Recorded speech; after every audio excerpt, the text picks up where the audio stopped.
আসসালামু আলাইকুম। ও হচ্ছে আমাদের বাসার নতুন সদস্য। ওর নাম রেখেছি প্রিন্স। আজকে ওকে নিয়ে আমরা বাইরে চলে যাব।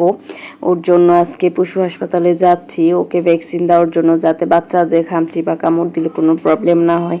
আমরা ঘোড়ার গাড়িতে সুন্দর উঠে পড়লাম। আফওয়ানও কোনো সময় ঘোড়ার গাড়িতে উঠে নেয়, তাই শখ করে ওরে নিয়ে ঘোড়ার গাড়িতে উঠতেছিলাম। তারপর ও বলতেছে, আম্মু দেখো, পিছে তাকায় দেখো কত সুন্দরী। তারপর আমি বলতেছি তুমি সামনে তাকাও। তারপরে সামনের দিকটা খালি ছিল। এখন ও বলতেছে যে এটা যখন চলতেছে, আমি জিজ্ঞাসা করছি, বাবা তুমি কি ভয় পাচ্ছ?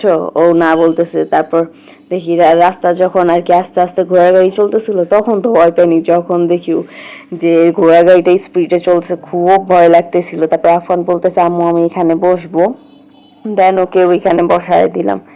তারপর ওর হাত আমি ধরে রাখছি, যদিও পাইনি, চান্স পড়ে যায়। কারণ সেই ছোটবেলা আমি আমার আম্মুর সাথে ঘোড়ার গাড়িতে উঠছিলাম, এখন আবার আমার ছেলে আমার সাথে ঘোড়ার গাড়িতে উঠছে। আর কি ফিলিংসটা বলার মতো ছিল না, খুব খুশি খুশি লাগতেছিল।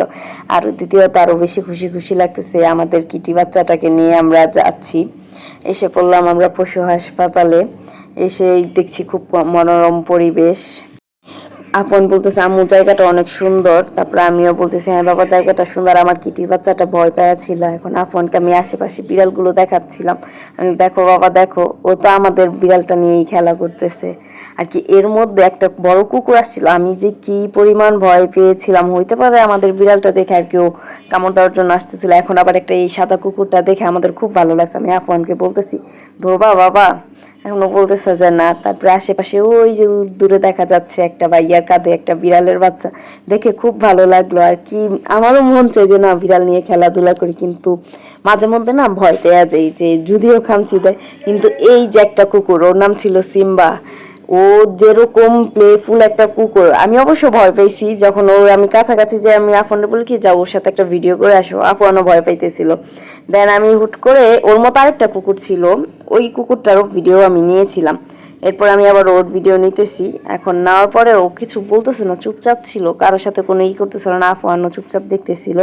দেন আমি বলি কি আচ্ছা আসো, একটা শান্ত কুকুর ছিল, ওই কুকুরটার ভিডিও করতেছিলাম। দেন চিন্তা করলাম ওই সিম্বা যে আছে ওরও একটা ভিডিও করে। আফওয়ান সাইডে বসেছিল। এখন দেখি আমি কাছে যেতেই না যেতে কুকুরটা দুই পায়ে দাঁড়ায় গেছে। আমি তো খুবই ভয় পেয়েছি, আমি তো ভয় পেয়ে দূরে সরে গেছি। আমি বলছি ও মা, এটা আবার কেমন। তারপরে এখন আমাদের প্রিন্সের জন্য ইঞ্জেকশন দিল। এখন আমাদের প্রিন্সের ইঞ্জেকশন দেওয়া হবে। এটা অন্য বিড়াল, আমরা সিরিয়ালে ছিলাম ইঞ্জেকশন দেওয়ার জন্য। আমি খুব ভয় পাচ্ছিলাম, এর জন্য পাশে একটা লোক ছিল, ওনারে বলছে আপনি একটু আমাদের প্রিন্সটাকে ধরবেন, আমি তো ভয় পাই। দেন ওরা আমার প্রিন্সকে বসায় সুন্দর মতো ইঞ্জেকশন পুশ করে দিল। আমার প্রিন্স কোনো আওয়াজই করে নাই, কোনো ভয়ও পায়নি, কোনো কিছু না। দেন উনি কি করলো, ইঞ্জেকশন পুশ করার পর ব্যাগে ঢুকাই দিল। এখন আমাদের বাসায় চলে যাওয়ার পালা। আমি আবার বলতেছি যাওয়ার আগে একটা বার ভিডিও করে নিই, একটু আমাদের দেখায় নিই। আমাদের প্রিন্সও কোনোই করে নাই, এই যে আমরা চলে যাচ্ছি। যাওয়ার হাঁটতে হাঁটতে আফন বলতেছে ওর নাকি খুব ক্ষুধা লাগছে, ওর শুধু ক্ষুধাই লাগে, বাইরে বের হইতে না হইতে আম্মু আমার ক্ষুধা লাগছে, তুমি তো আমার খাও না। আর এর মধ্যে রাস্তায় প্রচুর পরিমাণে জ্যাম ছিল। আমি ওইখান থেকে প্রায় তাঁতিবাজার বংশাল পর্যন্ত আমি হেঁটে গেছি। আজকে এই পর্যন্তই, আবার পরে আপনাদের সাথে কথা হবে। সবাই ভালো থাকবেন। Bye bye.